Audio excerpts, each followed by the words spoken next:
Estamos aquí en Milenio 3, evidentemente, la nave radiofónica del misterio, y de nuevo dando las gracias por ese incremento del Estudio General de Medios, primera ola del 2010, prácticamente ponemos, no voy a decir fin, ¿no?, pero última recta de la 9ª temporada en la cadena SER de este programa, con incremento 112.000 oyentes. Alguna gente con curiosidad preguntaba, pues sí, más del 60% de la audiencia, o lo que es lo mismo, triplicar al resto de la audiencia conjuntada.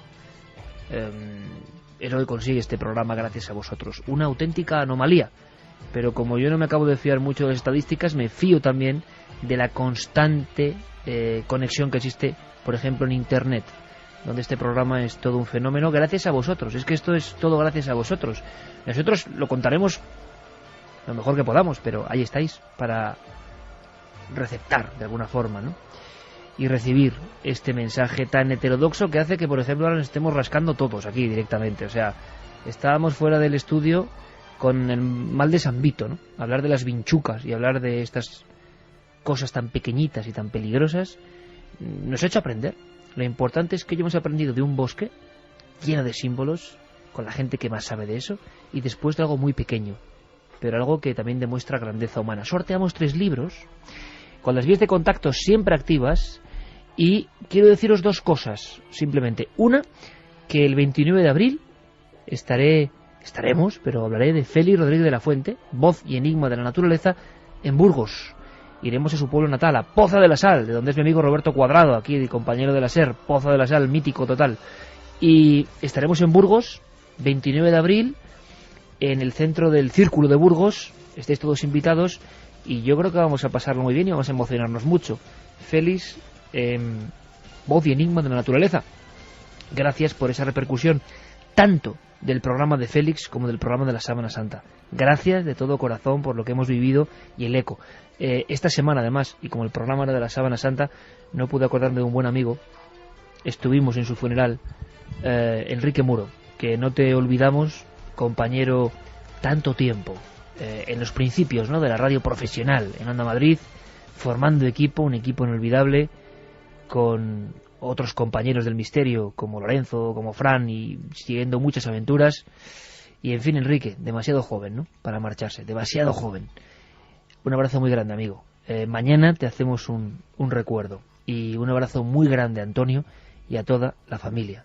Un abrazo cósmico. Aprendimos mucho contigo.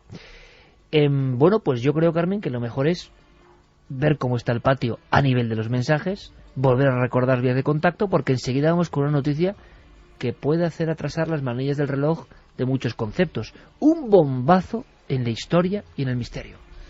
Vamos a decir los libros que sorteamos, porque se nos había olvidado con todos estos bichejos que han estado recorriendo esta mesa. Me estoy rascando ahora mismo el tobillo. Mire, no miento, Estamos todos rascándonos. No miento, todos. Porque es que, de verdad, la descripción que hemos hecho, en fin. Terrible. Bueno, los 3 libros que sorteamos son El oro del cielo, que habla sobre los enigmas, los misterios guardados en Egipto; Fátima, el enigma de las apariciones; y La cúpula del mundo. Vaya trío, ¿eh? Vamos a repetir las vías de contacto. 27640, palabra clave Milenio, espacio vuestros mensajes, 7627640, eso es. También Milenio3 con número @cadenaser.com y la web cadenaser.com. Y podéis seguir votando en ikerjimenez.com. ¿Cómo va la historia en esa de la encuesta? Bueno, vamos a ver. Era increíble, Voy Santi. a actualizarla.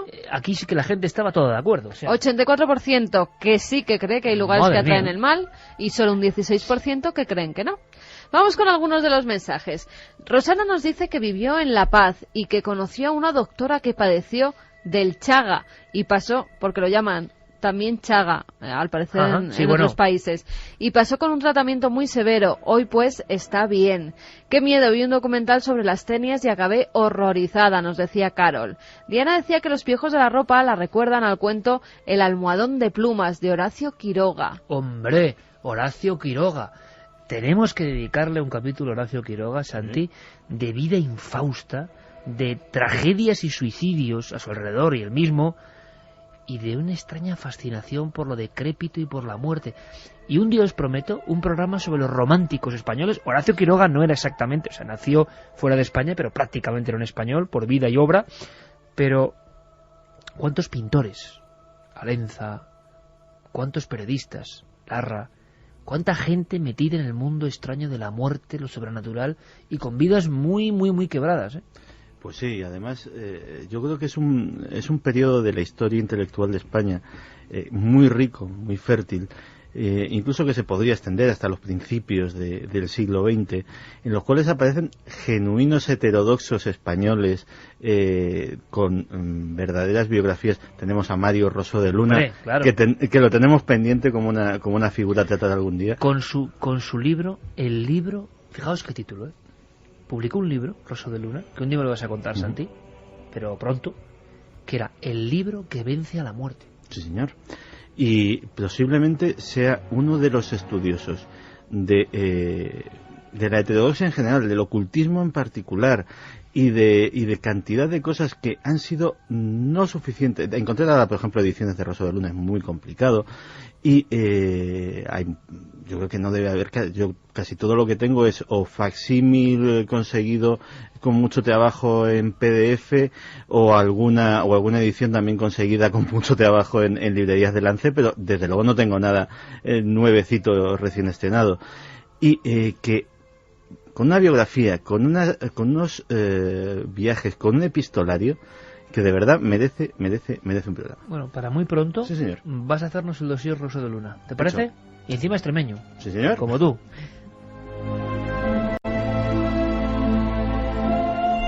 Alberto de Mallorca nos dice: Pilar Mateos, la esperanza de Bolivia, como ella dice, un lema para vivir. Quiero, puedo y lo hago. Ojalá su pintura salve vidas. Buenas noches, Juan Carlos desde Valencia. Mujer admirable, me está picando todo el cuerpo de pensar en ese bicho. Son muchos los oyentes que están venga a rascarse. Es que estábamos hablando aquí de los piojines estos y yo me estaba acordando de algo terrible, que ya para terminar el mundo del picor, pero claro, ya no llega a lo... ¿Qué te pasó a ti? No. Ah. Pero es algo que todos lo tenemos en casa y no somos conscientes, porque no llega a lo microscópico, pero casi. A ver, ¿qué vas a decir? Son los ácaros. Sí.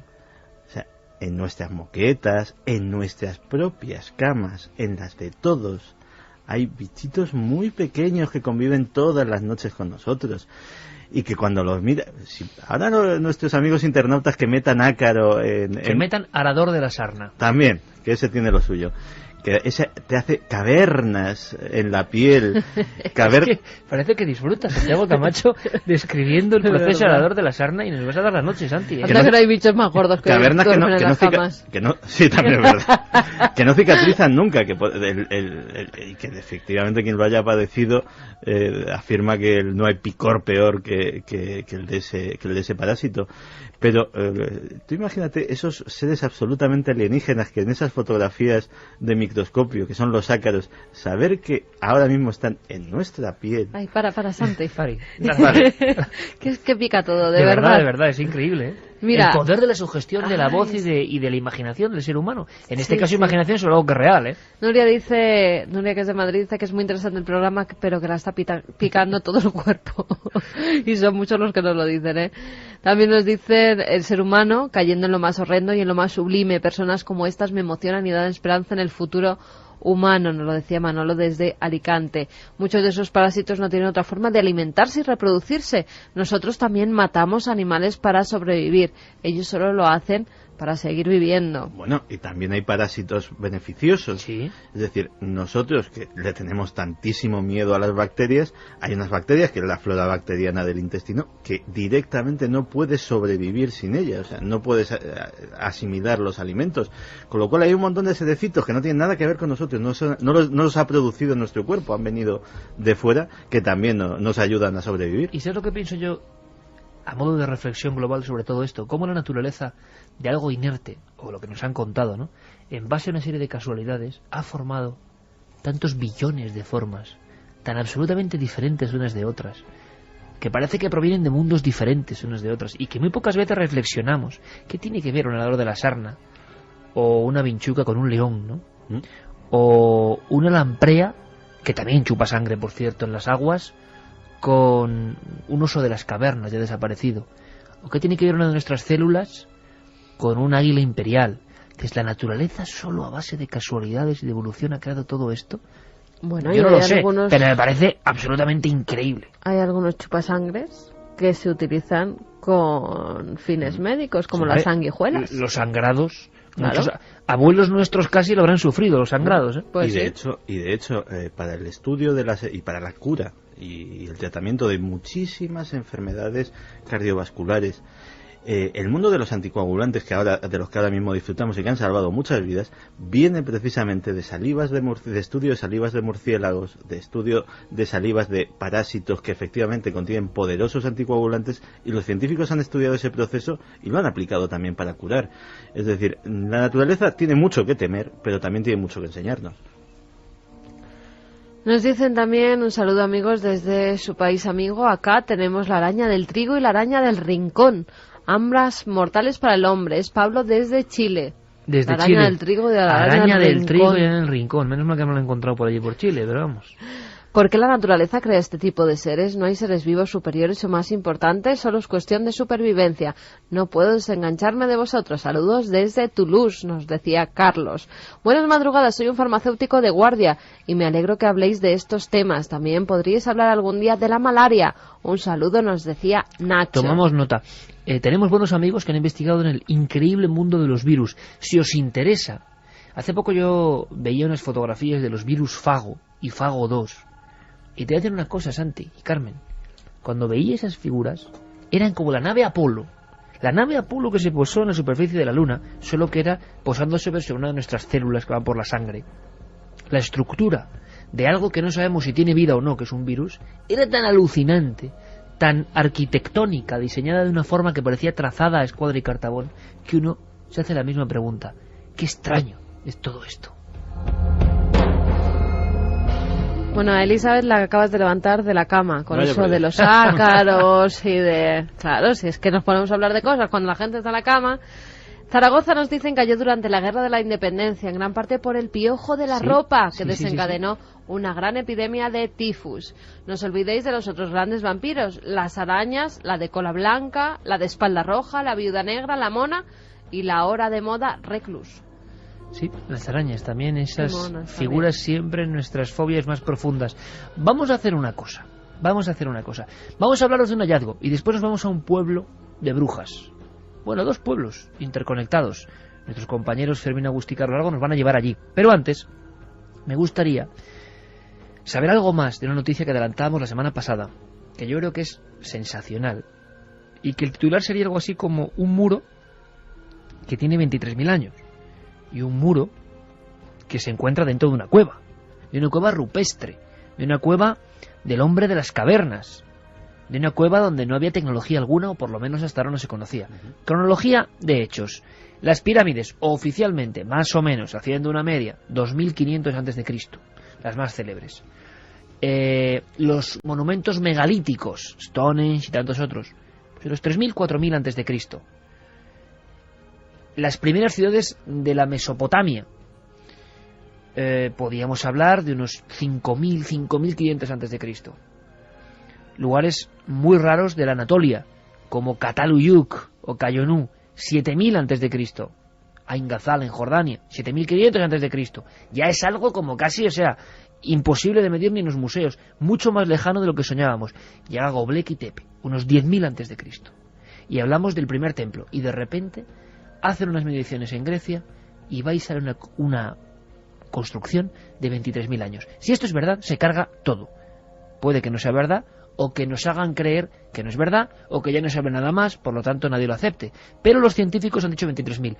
Nos quedamos tan impresionados en la cueva Meteora, en la zona de Meteora Calambaca, en pleno centro de Grecia, de que hubiese una mole ciclópea, incluso podéis buscar fotos, no hay muchas, una mole bien construida dentro de una cueva que no sabíamos qué decir, y llamamos directamente a la embajada, y evidentemente en la embajada griega confirmaban que el Ministerio de Asuntos Culturales de Grecia confirmaba 23.000 años en una cueva que se lleva investigando pues casi 23.000 años.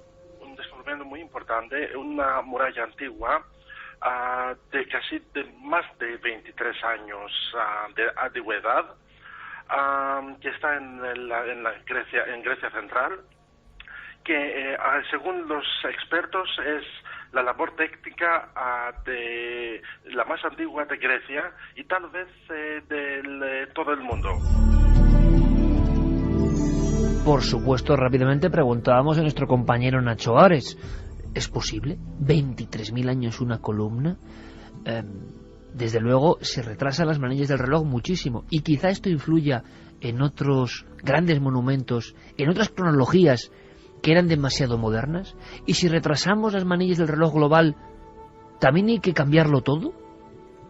Así nos contestaba Nacho. El descubrimiento que se ha realizado hace pocas fechas en la gruta de Teopetra, haciendo referencia a un muro que tiene una datación más o menos de hace unos 23.000 años, en pleno paleolítico, nos hace ver que el pueblo, normalmente calificado como primitivo, que pudiera haber construido este muro, pues quizás era mucho más sofisticado de lo que podríamos haber pensado. Es una construcción al uso, en el sentido de que lo que hace es protegerse del frío, ¿no?, en condiciones adversas climáticas, pero no es una construcción baladí en el sentido de que es poner ahí 4 piedras, sino que de alguna forma nos está hablando de una de las primeras construcciones, uno de los primeros monumentos, muy tosco, muy primitivo, eso sí, pero una de las primeras construcciones realizadas por el ser humano. 3:23, seguís en Milenio 3, en la cadena SER. Claro, si esto es así, aunque sean construcciones diferentes, todos esos científicos e investigadores que intentaban decir que, por ejemplo, un monumento tan emblemático y tan enigmático, los que hemos estado varias veces ahí debajo de su mirada sabemos lo que hablamos, ¿no? Una mirada rara. Y además nadie sabe si es Kefren, es un dios extraño, allí le llamaban el padre del miedo, ¿no?, en Egipto. Es la Esfinge. Ha habido mucha polémica con investigadores, al parecer con documentos muy serios, que decían que había que ir mucho más atrás y por lo tanto retrasarlo casi todo. Lo de la Esfinge de Gizeh es agua de borrajas o casi una minucia comparado con construcciones. Si había construcciones en Grecia hace 23.000 años, pues hace 15.000 esa evolución tenía que haber seguido. Las teorías oficiales es que en Grecia se construyó ese muro para protegerse el hombre prehistórico del frío. Yo sé que cuando hablamos de miles de años la gente se confunde, como es normal, yo el primero, pero hagamos una idea, para que todo nos quede muy claro. Ese muro de Grecia, de la cueva de Teopetra, en Meteora Calambaca, en Grecia, es 5.000, 6.000 años más antiguo que Altamira. Ahora lo entendemos, ¿verdad? Vemos Altamira como los umbrales de nuestra conciencia, como las primeras muestras de arte. Esto sería mucho más antiguo y es auténtica arquitectura. Entonces, ¿qué pasa? Lo de la Esfinge se queda eso, en poquita cosa. Y fue un aldabonazo muy importante en su momento. Estamos hablando de principios de la década de los 90. Y Robert Schott, que era profesor catedrático de geología en la Universidad de Boston, lleva a cabo un estudio en algo que es completamente ajeno a su competencia, que es la datación de restos históricos, y en este caso se centra en la Esfinge de Gizeh. Como muy bien has dicho, pues básicamente 2.500 años antes de Cristo, la época en la que se supone que fue hecha también la Gran Pirámide, etcétera, etcétera. Pero él no parte de presupuestos ni arqueológicos ni históricos. Él simplemente, lo que sabe él de piedras, lo que sabe de geología y lo que sabe de la climatología de la zona, por lo que le ha dicho esa misma geología y por lo que le han dicho los mismos registros geológicos y sedimentarios, pues descubre que la cubeta sobre la que se asienta esa esfinge, la base, digámoslo así, muestra una clarísima erosión por agua. Eso parece sencillo, salvo que nos demos cuenta de que en Egipto llover poco. Y no solamente por agua de lluvia, sino también sobre todo por inundaciones. Echando mano de registros geológicos, dice, oiga, esto es imposible si esto no lleva aquí, como poco 7.000 años. Con lo cual se monta un revuelo tremendo en todo el mundo de la egiptología, porque aquello se daba absolutamente de bofetadas con toda la cronología que estaba establecida, pero desde luego esto del muro de Grecia ya es en este sentido absolutamente descomunal. O sea, ya el salto hacia atrás en conceptos como son esos, o sea, si parece, no, es un muro, no estamos hablando piedras, desde luego. No es un apilamiento, no es algo que lo haces porque sí, o sea, requiere mucha habilidad técnica, requiere desde luego una persona que haya ideado el propio concepto de muro. Que y sobre todo, Santi, que no teníamos nada parecido, nada igual. En ninguna parte del mundo, al menos que supiéramos, salvo que los criterios de datación no sean tan finos como pensábamos hasta ahora y haya que empezar a pensar en otras cosas. Claro, lo malo es que si los criterios de datación han sido tan finos, muchas cosas que estaban hechas como algo evidente y dada su cronología como absolutamente eficaz y auténtica, pues igual no lo es, y entonces hay que retrasarlo todo mucho más, y eso es un problema. Yo os lanzo la pregunta: ¿creéis que se seguirá investigando en esto? ¿Que lo de 23.000 años acabará, como pasa muchas veces, como, bueno, con una contrarréplica, no era para tanto, y al final no nos enteramos de nada? Porque parece que le cuesta, que es como si fuera un organismo. A mucha gente le cuesta admitir cambios tan bruscos, ya ha pasado siempre en la historia. Pero desde luego, 23.000 años un muro es algo absolutamente inconcebible para lo que sabemos hoy de nosotros mismos. Vámonos a viajar, vámonos a la brujería. Han pasado muchas cosas. Primero, Zugarramurdi, 400 años del famoso proceso de las brujas. Nos han visitado descendientes de las famosas brujas de Salem. ¿Os acordáis? El pueblo de las brujas. Bueno, todo ese compendio lo han recogido en un reportaje Fermín Agustí y Carlos Largo.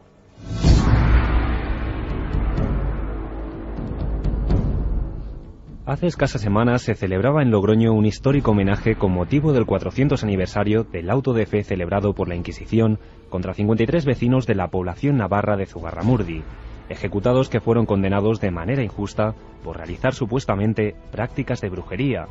Ainhoa Aguirre es gerente del Museo y de la Cueva de las Brujas de Zugarramurdi. Se dice que en esta cueva, en el siglo XVII, hacia entre 1608 y 1614, se realizaban aquelarres. Estos aquelarres, según han pasado a la historia, consistían en juntas de brujas y de brujos que se reunirían las noches de viernes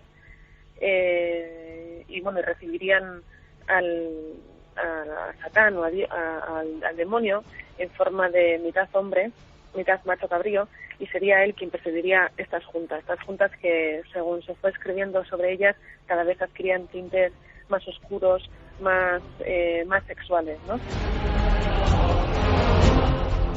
Persecuciones de brujas en pleno siglo XVII, que no solo tuvieron lugar en España. Años más tarde, entre 1692 y 1693, Estados Unidos viviría su particular caza de herejes. Juicios que, por sus condenas, convirtieron a la población de Salem en su centro protagonista. Catherine Howe es autora de El libro de los hechizos, novela inspirada en estos trágicos sucesos. Todo surgió en 2005 cuando me mudé con mi marido al pueblo de Malbrook, en Massachusetts, que es el pueblo que está al lado de Salem, en donde hay más concentración de casas del siglo XVIII, algo muy raro en Estados Unidos. La casa era de 1705 y en la pared de nuestra habitación había una herradura con un hechizo escrito. Me di cuenta de que había muchas casas con herraduras de este tipo en el pueblo y que en aquella época la gente sí creía en la brujería. Siempre se ha analizado el juicio de Salem como el ejemplo de una psicosis, una locura que había alcanzado a la gente, pero que en realidad la gente creía en ello, que era real. A partir de este hecho, empecé a escribir el libro para ver qué pasaba si la brujería fuese cierta.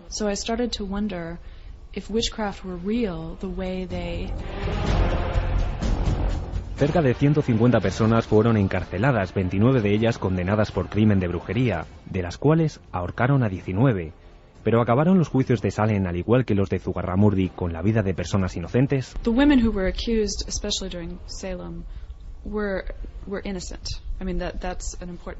Las mujeres que fueron acusadas en el juicio eran todas inocentes, no habían hecho nada malo, por lo que en este sentido no iban a descubrir nada especial que cambiara este hecho, ya que estaba probado y demostrado. Pero di con una costumbre que existía en Inglaterra del siglo XVI y XVII, según la cual en cada pueblo existía un hombre o una mujer sabia, había más mujeres que hombres, a las que se acudía a cambio de dinero cuando hacía falta encontrar agua, pozos o algún objeto perdido, extraviado o robado. Además podían liberarte de los hechizos que creías que te habían echado, por lo que si alguien podía deshechizarte, se suponía que también podía hacerlo. Esto llegó a Estados Unidos y estas personas se las podía considerar que ocupaban una zona desatendida por la religión o la moral, lejana a la religión. Y descubrir que en este pueblo al sur de Salem existía una mujer sabia, considerada como astutas en los dos sentidos, como sabios y como embaucadores. y la gente reconocía a esta gente como descendientes de la brujería. So there is some evidence of families having a reputation for this kind of skill practice. Y es que detrás de cada una de las acusaciones existía la particular vida de hombres y mujeres, como la de Elizabeth Howe y Elizabeth Proctor, antepasadas de Catherine Howe. Elizabeth Howe was kind of disagreeable. She was sort of a notorious grump. And in fact, Elizabeth Howe era una mujer de carácter difícil, algo desagradable, y en realidad fue acusada por su familia política y fue ejecutada. Elizabeth Potdock fue ejecutada junto a su marido. Él fue ejecutado y ella encarcelada porque estaba embarazada, hasta que se terminaron los juicios por la gran cantidad de ejecutados que había y ella se salvó.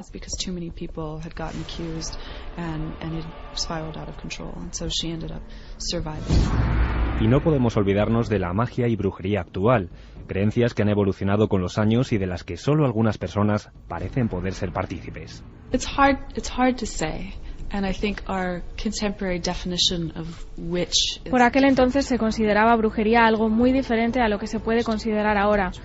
En aquel entonces, brujería era una posición religiosa y se veía como algo negativo, peyorativo, para calificar a ciertas personas, pero por razones más cotidianas. Ahora, las brujas pueden ser las personas que intuyen las necesidades que puede tener una persona. Who can intuit what other people need from them.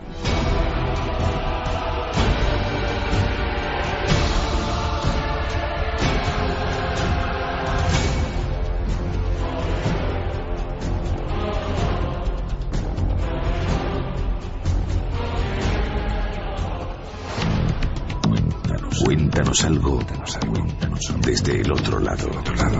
SMS al 27640. Escribe la palabra milenio, espacio y lo que nos quieras contar. Comentaristas de Milenio 3. Siempre al otro lado.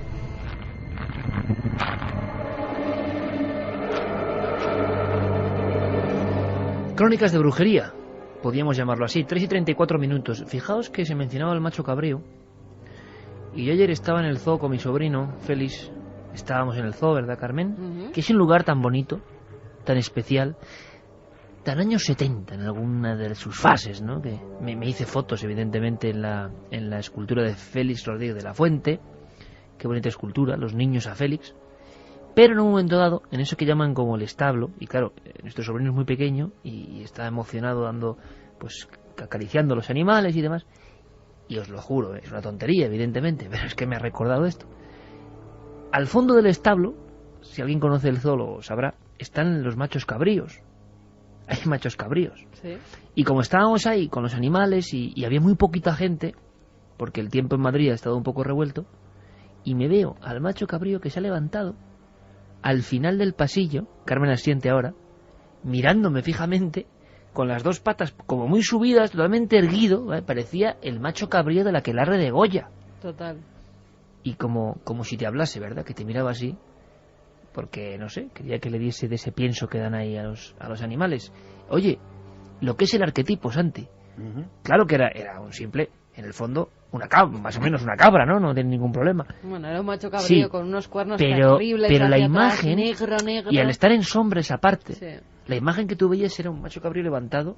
En fin, seguro que si vais al zoo vais a saber enseguida cuál es el macho cabrío a lo que me refiero, porque no se parecía a ninguno, ¿eh? Madre mía, qué aspecto. Pues bueno, todo este mundo de arquetipos y de dioses pues se cuelan en la mente de la gente. Hubo un caso en Valladolid hace unos años que fue espectacular por la iconografía precisamente que tenía. No era el macho cabrío, sino el dios Anubis, el dios de los muertos. Este individuo se le llamó el profanador de Valladolid. Contamos en la tele su historia y Paco Pérez Caballero, nuestro compañero, llegó hasta los libros de dibujos que el profanador de Valladolid iba dejando en una especie como de book, de película. Era algo increíble. Y fijaos, yo recuerdo a nuestro compañero Sergio Fernández de Pinedo, nuestro realizador, que sabe un poco lo que es la imagen y que evidentemente en 5 años de Cuarto Milenio ha visto de todo. Pues cuando vio aquellos dibujos donde el mismo profanador se dibujaba como si fuera un niño, con un sombrero de copa, una capa, con cráneos en las manos y hablando con el dios Anubis, y todo eso en un cuaderno cuadriculado.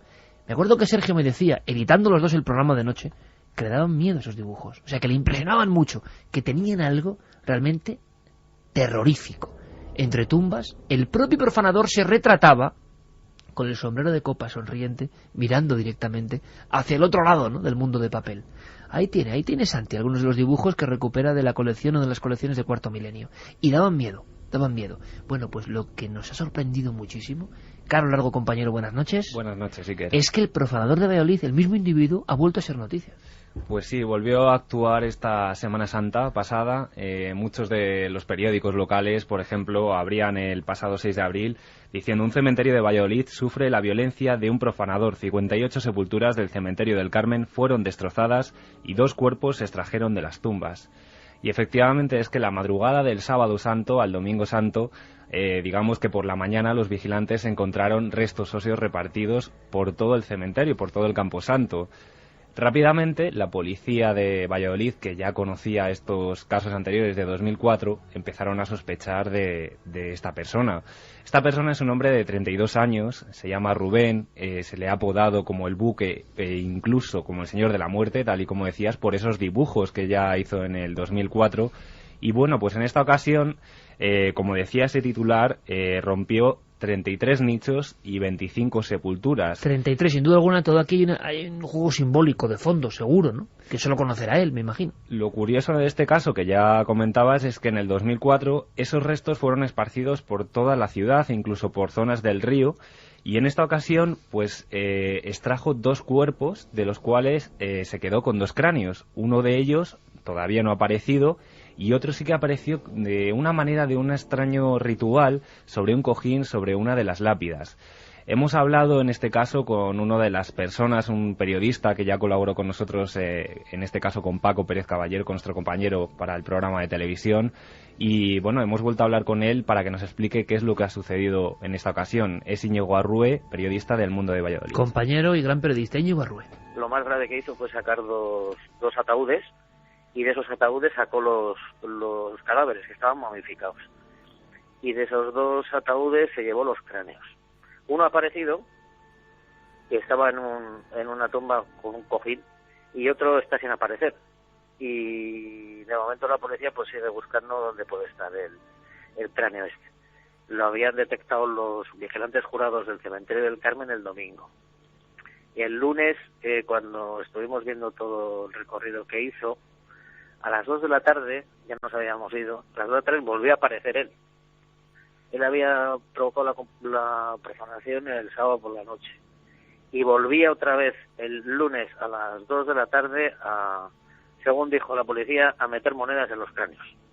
Era su misión, que tenía que continuarla y tal, o sea, en un estado de delirio total. Los 5 días anteriores los había pasado en otro cementerio de Valladolid, los había pasado metido en una tumba, y dijo a la policía que lo había hecho para sentirse como Michael Jackson en Thriller. Como decía nuestro compañero Íñigo Arrue, había estado 5 días metido en una tumba antes de llevar a cabo todo este acontecimiento macabro.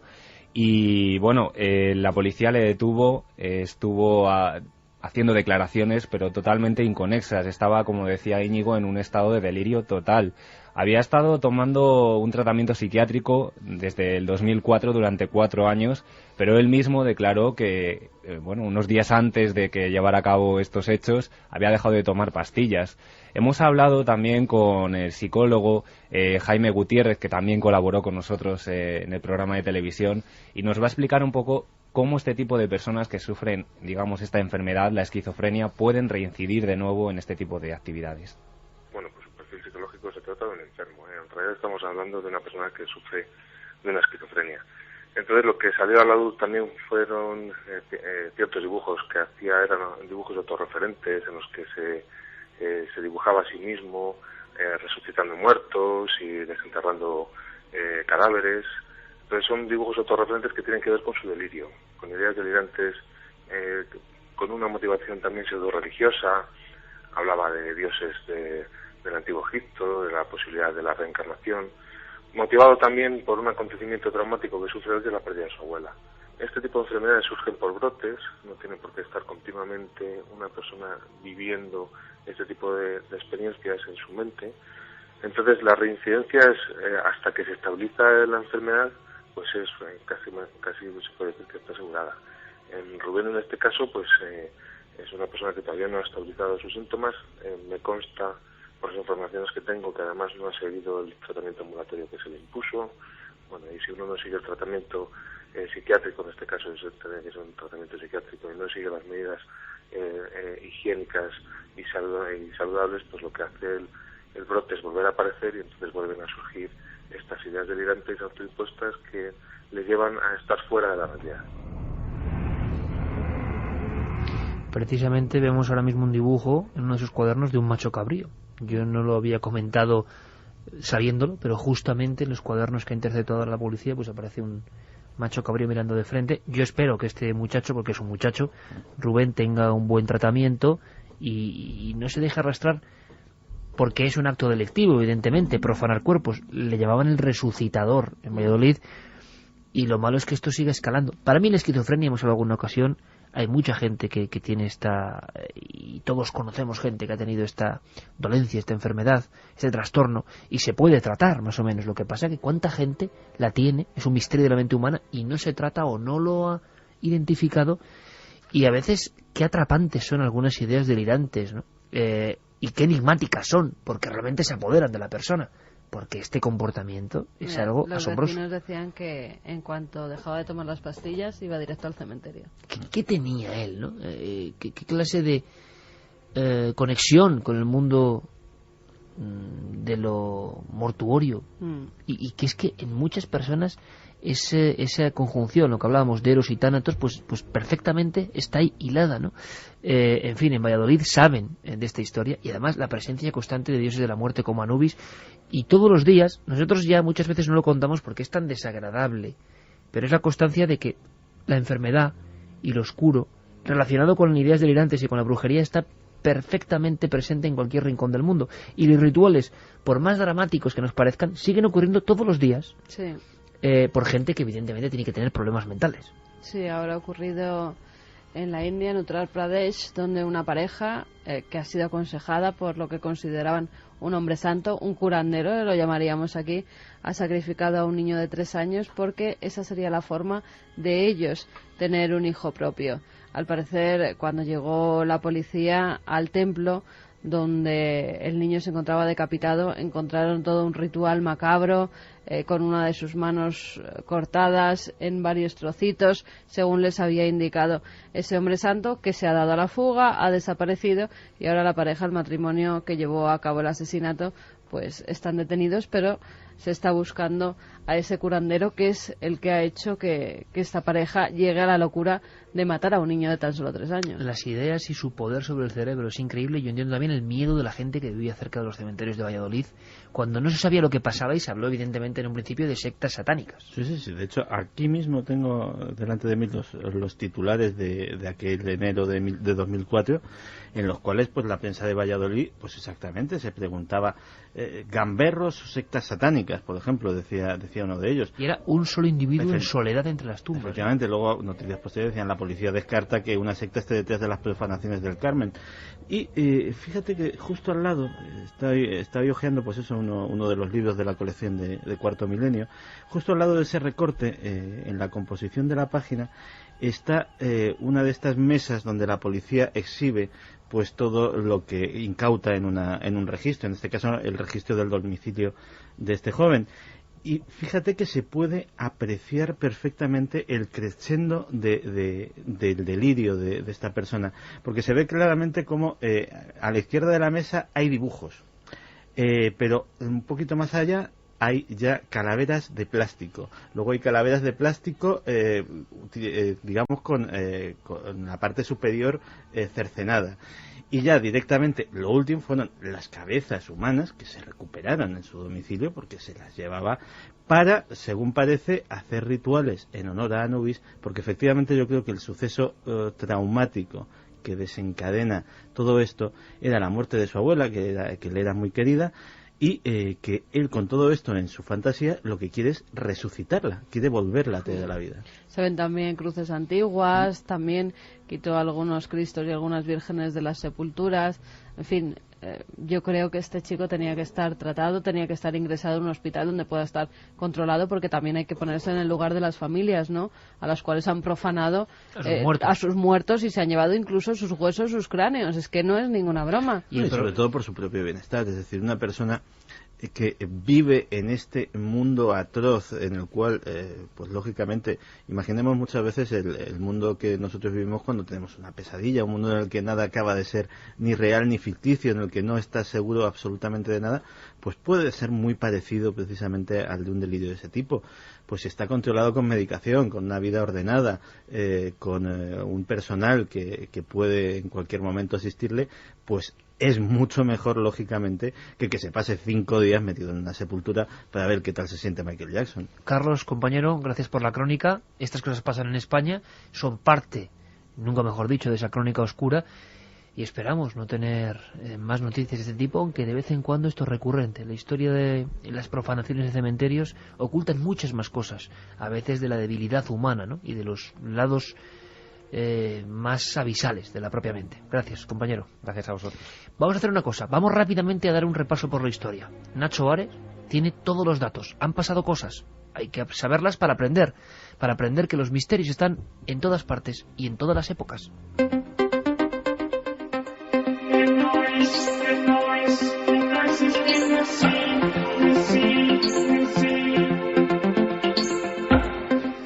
La autoridad israelí de antigüedades ha hecho público el hallazgo de un texto en árabe fechado en el siglo IX.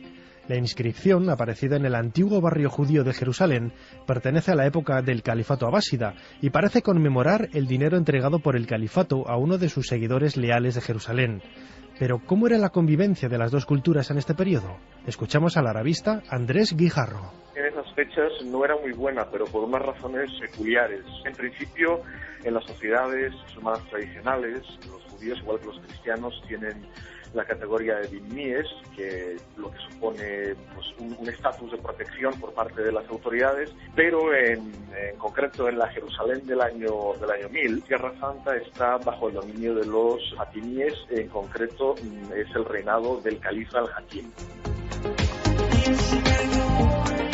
El texto, como el que vemos en la inscripción descubierta recientemente, aseguraba la entrega de tierras o dinero a personas afines al Estado califal, ahondando así en el control del territorio, la única manera de intentar recomponer el antiguo poder ahora en crisis. Bueno, el califato así en ese periodo estaba en un momento de decadencia política muy importante. Unos años antes, debido a una serie de crisis internas, la entidad, digamos, la unidad del califato se había disgregado. Habían aparecido dentro del territorio del califato determinadas dinastías locales, la mayoría de ellas de origen militar, que se habían, digamos, independizado de facto. La pequeña inscripción de unos 20 por 20 centímetros fue descubierta por la arqueóloga Annette Negar.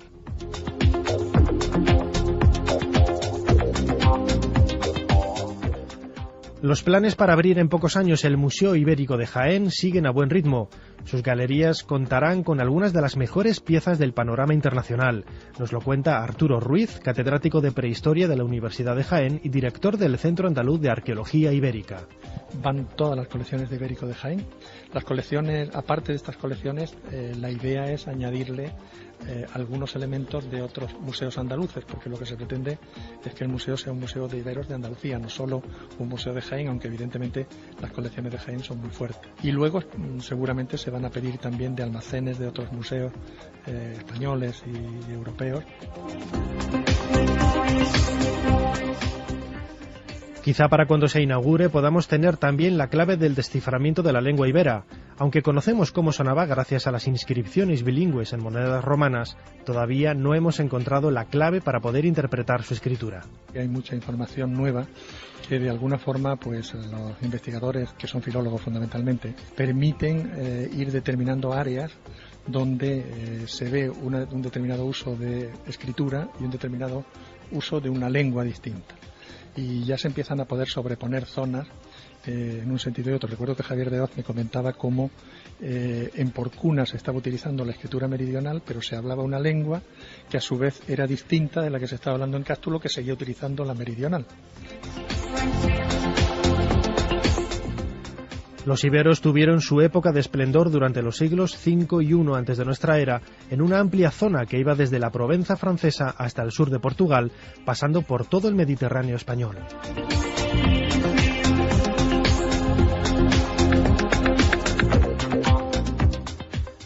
El yacimiento precolombino del Porvenir, situado al oeste de Venezuela, va a sucumbir bajo las aguas de una presa hidráulica. Nunca estudiado por los arqueólogos, la parte conocida consta de una pared con 30 grados de inclinación formada por losas de piedra. Algunos investigadores apuntan a que sea la parte visible de una antigua pirámide que, por desgracia, desaparecerá en breve bajo las aguas de la presa del río Dorados. Y vamos con los últimos mensajes de la noche. José de Toledo nos dice: no hay mayor miedo que a lo desconocido. Gracias por encender una luz en la oscuridad de todo el conocimiento que existe a nuestro alrededor. También nos decían: hola, me llamo Alfredo, soy vigilante y no sé si es por escucharos o por el uniforme sintético, pero me pica todo el cuerpo. Será el uniforme. Saludos desde la policía local de Santomera, en Murcia. Muchas gracias por hacer que los sábados noche de patrulla se pasen mucho mejor. Pues un beso para todos vosotros. Curioso Santomera, porque ha habido, y les mandamos un abrazo a estos amigos, en Santomera ha habido varios crímenes muy intrigantes. ¿Os acordáis de aquella madre que mató a 2 hijos en la cama porque quería dar celos al padre? Que fue una historia tremenda. Fue ahí en Santomera. No sé si eran 2 niños o 3. Y ha habido varios casos, algunos sin resolver, muy raros. Le mandamos un fuerte abrazo a la gente que está ahí, pues velando, ¿no? Porque la ley se cumpla. Israel nos dice: hola chicos, aquí en Las Palmas a las garrapatas las llamamos también carrancios. Un saludo, a ver cuándo has venido a Las Palmas. Luego hay otra cosa que es tremenda, Santi, que es cómo la voz popular, a veces hasta en la sonoridad del lenguaje, se aproxima tanto a la verdad de las cosas, ¿no? Carrancios. No sabes lo que es, pero te suena a garrapata. Sí, algo bueno no. Exacto. Nos decían también: me estáis dando el rato porque llevo todo el día quitando piojillos que he encontrado en mis pájaros. Murieron unos pichones y no sabía de qué. Hoy al quitar el nido los he encontrado escondidos, nos lo decía Eduardo. Pues menudo día de rascaduras que llevas. Oye, por cierto, Santi, una cosa, ya lo repasaremos, pero yo me he sorprendido hoy mucho, como tantas otras veces, cuando he visto en los informativos todas las pantallas de Iberia, de todas las compañías, de todos los aeropuertos del mundo colapsadas, ¿no? De Europa, y he dicho, o sea, un volcán entra en erupción, las cenizas y toda la tecnología, todas las superpantallas, todos los GPS, todo se va al garete por las cenizas, que parece algo de maldición bíblica casi, ¿no? Nos retrotrae a antiguas profecías. Pero eso del día es a la noche y demás, imagino que por internet los conspiranoicos, ya me lo contaré la semana que viene, están ya pensando en señales del fin, ¿no? Hombre, más que los conspiranoicos, efectivamente, los apocalípticos, digámoslo así, sí que lo ven, pero es que las cenizas de un volcán no son en absoluto algo desdeñable. Cuando la erupción del Krakatoa a finales del siglo XIX, en la otra punta del mundo, hizo reventar por completo una isla, que se dice pronto, no hubo un pequeño invierno nuclear. Ese invierno, las temperaturas en Europa, estamos hablando de una isla en pleno océano Pacífico, en las auténticas antípodas, las temperaturas de ese invierno en Europa fueron considerablemente más bajas de la media de varios siglos antes. Es decir, un volcán todavía es una fuerza de la naturaleza que a día de hoy hay en el parque Yellowstone en Estados Unidos, hay un volcán que directamente puede aniquilar la humanidad, así con todas sus letras. Oye, ¿y por qué no hablamos de eso mañana en Cuarto Milenio, por ejemplo? Pues venga. Porque es que hay volcanes que van al pelo, es decir, están pasando, son orificios de leyenda, de profecía, y están ahí. Y en el mundo hay varios sitios de estos que nos van a dejar impresionados. Mañana lo contamos en la tele, Sancho. Milo nos dice: buenas madrugadas, milenarios. Parece mentira que aún hoy en día se den este tipo de rituales. ¡Cuánta incultura! Hola, milenarios. Soy una médica argentina y realmente me conmueve e indigna el tema de hoy, ya que parte de la profilaxis es baratísima, pintar con cal, pero las autoridades no se sensibilizan, nos decía Marta. Sí, mucha gente piensa que es que, como afecta especialmente a gente pobre, no tiene ningún interés, ¿no?, para los que podían remediarlo. Eliseo Pérez dice: buenas noches, soy veterinario, ya han pasado 2 años cuando me llené de garrapatas. fue la cosa más horrible. Saludos desde Guatemala. ¿Cómo reaccionamos todos? Aquí salen miedos muy profundos, ¿eh? Sí, bueno, acuérdate que parte de nuestro equipo una vez vino empulgado y hubo que la redacción de televisión fumigarla entera por profesionales de la fumigación, porque no se sabía de dónde podía haber, si en las maletas del equipo, si vaya usted a saber dónde. Había por todas partes, porque además salieron ronchones en la mayor parte del equipo, menos en uno que casualmente las había traído. Pablo Villarrubia, inmune. Se ha metido ya en tantos fregados que ya ni las garrapatas ni las pulgas no le quieren poblar su cuerpo. Nos dicen grande y que te estás hablando de lo que nadie habla. El Chagas, me refiero, en Argentina es una enfermedad tabú que nos muestra nuestros problemas socioeconómicos. Abrazos desde Argentina, nos lo decía Javier. Gracias, amigo Javier, desde Argentina, un país que también queremos, un país muy especial y maravilloso. Y qué curioso eso, de Chagas tabú. ¿Hay enfermedades tabú? Sería otro buen programa. Y por cierto, alegría para todo el mundo, en este momento. Para nosotros, por esa subida espectacular en el EGM, estamos muy contentos. Pero estamos mucho más contentos si sabemos que la gente que sufre, que es mucha, recibe algo de positividad, aunque sea con estas notas que ya cruzan el espacio. Y los que van a estar contentos son los ganadores de esos 3 libros. Edu desde Valladolid, que nos decía: hola amigos, me parece increíble que en pleno siglo XX en algunas partes del mundo la vida no valga nada. Otros para Óscar, que decía: buenas noches, hace tiempo y que para los circos de pulgas se usaban pulgas humanas, porque eran más fuertes que las comunes y que están en peligro de extinción. Pues otro libro para él. Y el último es para Salva desde Tarragona. Enhorabuena por el trabajo realizado y los resultados obtenidos. Me ha parecido maravillosa la mezcla de ciencia y leyenda de la doctora valenciana. Una síntesis de vuestro programa, rigor y misterio. Pues si queréis, así seguiremos. Esta es nuestra labor que también es muy hermosa, tremendamente hermosa. Jeremy Martínez, gracias compañero como siempre. Carlos Largo, Fermín Agustín, gracias Carmen. Gracias, nos vamos con el picor en el cuerpo. Sí, mañana la tele. Santiago Camacho, como siempre. Compañero, muchísimas gracias. Muchísimas gracias a ti. Y gracias a todos los oyentes, a esa increíble cantidad de oyentes. Gracias por después de 9 temporadas seguir confiando en nosotros. Procuraremos hacerlo lo mejor que sepamos.